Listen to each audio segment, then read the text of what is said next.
और कि फैलाइला फैलाइला पतरी पूरी मिली फैलाइला। बताए मैंने बड़ा प्यार से गाती है, बड़ा बढ़िया लगा ला। और का गावली कि चला देखियाई जौनपुर के टीडी कॉलेज, चला देखियाई जौनपुर के टीडी कॉलेज, चला देखियाई। तो जैसा कि आप लोगों के कहले रही हम कि गोरख भैया आल हुए तो कुछ आप लोगों के थोड़ा बहुत जरूर मनोरंजन करिए और कुछ सुनाई है। तो गोरख भैया एकदम रेडी हो सुना बदे के। आप लोग अब आप ये मेरी लाइन आप सबके लिए है, जितने हमारे श्रोता भाई बहन हमारे भैया के वीडियो को देख रहे हैं और प्यार दुलार दे रहे हैं, आप सबके लिए ये लाइन है, सुन लीजिए आप लोग। मजा आ रहा है। फगुओ आओ तो हाँ, तो एक हम कहा था कि कुछ गोरख भैया कुछ एक सामने होली बा और फगुआ एकदम समझ ला क्या दिन रही गया, 2-4 दिन 5 दिन हो रहा। तो हम चाहब कि एक कुछ होली के भी हमरे दोस्त मित्र लोगों के कुछ आप सुना दे जाए। ये मेरा होली का गीत आप सभी जो हमारे बॉर्डर के जवान हैं, जो हमारे बॉर्डर के जवान हैं भैया, जब हम लोग सोते हैं तो हमारे जवान बेचारे जागते हैं और उन्हीं की देन है कि हम लोग आज सुरक्षित हैं। अगर वो लोग सो जाएंगे तो हम लोग की पूरी हम लोग हमेशा के लिए सो जाएंगे। और अपने जवानों के लिए लाइन है, अब हमरा के नई खे, अब हमरा के नई खे भूलैहा ये भैया, होली वाले दिनवा घर अइहा ये भैया, हमरा के नई खे भूलैहा ये भैया, होली वाले दिनवा घर अइहा ये भैया। बोलिए फोन आ रहा है, फोन फिर बाद देख लेंगे, आप कंटिन्यू रहिए। अब ये मेरे जवानों के लिए मेरी लाइन थी। अभी एक लाइन मेरे भौजी का दे रहो, भौजी बदे, अरे भौजी बदे और भौजी बदे ना कहा तब। भौजी का बड़ा सुंदर चैनल है, जिस चैनल का नाम है जौनपुरिया भौजी, जौनपुर वाली भौजी ऑफिशियल है। क्या बात है। अब देखिए मेरा जो गाना है शायद ये भाभी के चैनल से ही, भाभी के नाम से ही रिलेटिव है। बहुत बढ़िया कहना है, ए राजा हम के जौनपुर घुमादा, ए राजा हम के जौनपुर घुमादा, चल के तू बेनी सौ के इमरती खियादा, चल के तू बेनी सौ वाली इमरती खियादा, ए राजा हम के जौनपुर घुमादा, ए राजा हम के जौनपुर घुमादा। देखिए साथियों, बहुत बढ़िया। मेरा एक प्रण है कि मैं कभी अश्लील गीत नहीं गाऊंगा। कहना है क्या कि छोड़ के जवानी नौकरी करेला। जितने श्रोता भाई बहन देख रहे हैं और जितनी हमारी भौजाई देख रहे हैं इस वीडियो को, और मुझे पूर्ण विश्वास है लाइक जरूर करिए आप लोग। लाइक में तनिको कोताही मत करिए, हाथ जोड़ के रिक्वेस्ट है आपसे। बिल्कुल लाइक जरूर करिए आप लोग, लाइक जरूर कर दिया लोग। अब कि छोड़ की जवानी नौकरी करेला, कितना रुपया तू पावीला, ये राजा जी ये सैया जी याद बहुत तोहरा। वाह वाह वाह वाह, बहुत सुंदर बहुत सुंदर। अरे हमरा के तड़पावीला। और कहना क्या है? हाँ बताइए। कि तड़पेला जल बिना जैसे मछरिया, तड़पेला जल बिना जैसे मछरिया, अरे वैसे हमें तड़पावेला ये राजा जी ये सैया जी याद बहुत तोहरा वेला। तो साथियों और मैं बता दूं, एगो भौजाई के हमरे दुनिया के मेहरारू के देख के हमार भौजी हमारे भैया से का कहले कि कहली साड़ी लदर जऊ कमर में छिपी जाए, कि कहली साड़ी लदर जऊ कमर में छिपी जाए। और कहना का बा, अरे कमर में छिपी जाए, अरे कमर में छिपी जाई हो, कमर में छिपी जाए, कि कहली साड़ी लदर जऊ कमर में छिपी जाए। और एक ऑब्जेक्शन का हो, जोगी बाबा आ गए हमारे गांव में। और एगो गीत बा भौजी खातिर, अरे सिकड़िया मोरे हेराई गईली ननदो, अरे सिकड़िया मोरे हेराई गईली ननदो, कि चल के खोजा जल्दी दिया ना बारी हो, सिकड़िया मोरे हेराई गईली ननदो, चल के खोजा जल्दी दिया ना बारी हो, सिकड़िया मोरे हेराई गईला ननदो।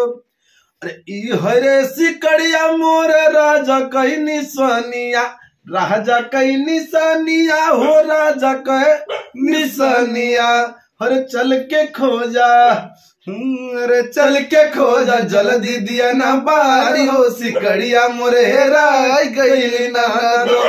अरे नाही मिली सिकड़ी त सासू गौरी आई है, सासू गौरी आई है हो, सासू गौरी आई है, हमारे ससुर जी हो घर से भाग गई है, घर से भाग गई है ननदो, घर से भाग गई है, अरे चल के खोजा, अरे चल के खोजा जल्दी दिया ना बारी हो, सिकड़िया मोर हेराई गईला ननदो। होली में देखा गोराइली भौजी, होली में देखा गोराइल, अरे क्रीम पतले ही मर्द गोराइल, फेयर लवली कमाल है गोराइल। अरे होली में देखा गोराइली भौजी, होली में देखा गोराइल, देखो के देवर के खूब मुस्काली, खूब मुस्काली हो, खूब मुस्काली, अरे भैया के मनवा लुभावे भौजी, भैया के मनवा लुभावे। और आप सबके लिए कहना है कि होली खेले रघुबीरा अवध में, होली खेले रघुबीरा। और कहना क्या है, जितनी औरतें इस वीडियो को देखती हैं आप सबके लिए कहना है, आप लोग मेरे भगवान हो और हमारे घर की माताएं ऑडियंस हमेशा भगवान रहा ना, आप लोग भगवान हैं। और आप सबके लिए कहना क्या है, अरे ऐसन, अरे ऐसन बरतिया न देखे अब तक, जिया करे धका धक, कौनो के एक आँख, कौनो के एक कौना, कौनो के एक आँख, कौनो के एक कौना, अरे जौनो के एक कौना, तक टका टक, जिया करे धका धक। और कि फैलाइला, फैलाइला पतरी पूरी मिली, फैलाइला जीभ बाइला, ये समझी सारे चटनी मिली, जीभ बाइला। बताए मैंने बड़ा प्यार से गाती है, बड़ा बढ़िया लगा।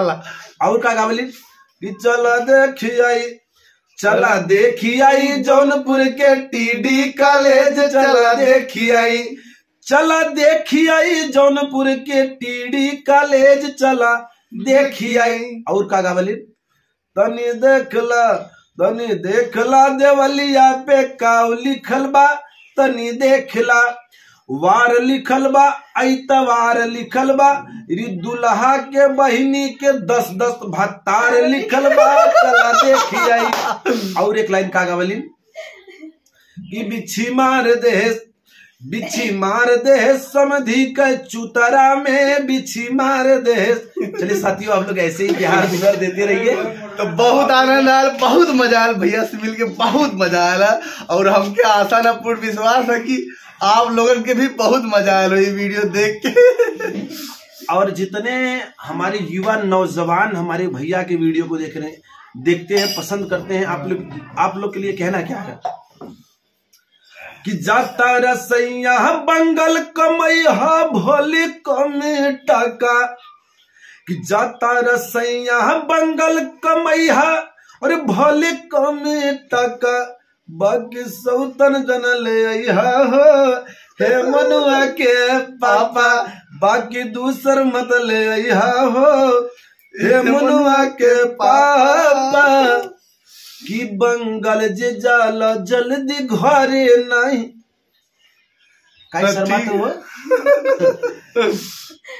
कि बंगल जे जाला जल्दी घरे नहीं आविला मेहरी के अपना मोहरत बड़ी तर पावेला खा हमर क्रिया ठीक से रहबा वादा कर तारा बाकी दूसर मत ले अइहा हो हे मुनिया के पापा बाकी दूसर मत ले अइहा हो हे रनिया के पापा पापा।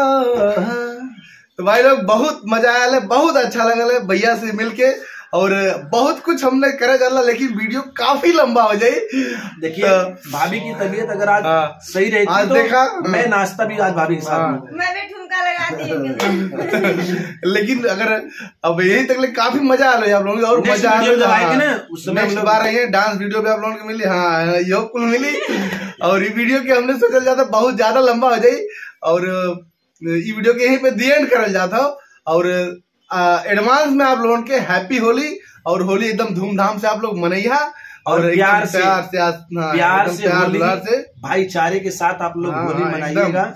देखिए खुशी बार बार नहीं आती है और ऐसे ही हमारे भाभी के ऊपर भी अपना आशीर्वाद बनाए रखिए और भाई भौजी के परानी के ऊपर भी ऐसे आशीर्वाद बनौले रहे और छोट मोट देवर के ऊपर भी ऐसे आशीर्वाद बनौले रहे।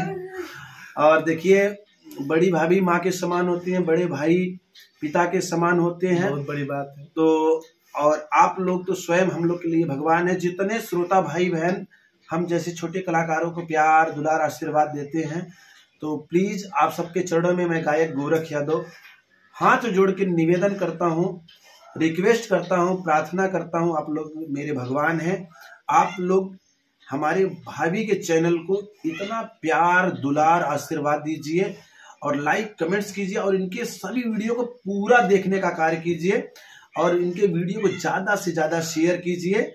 और ये जो वीडियो हम लोग आप सबके लिए भेजे हैं कैसा लगा मुझे पूर्ण विश्वास है कि आप लोग कमेंट्स में बताएंगे। और प्लीज जाते जाते आप सभी को होली की हार्दिक शुभकामनाएं। माता रानी कृपा करे आप सभी के घर में सुख शांति बनी रहे और आप सभी के ऊपर भोलेनाथ का आशीर्वाद स्वयं बना रहे। जय माता दी।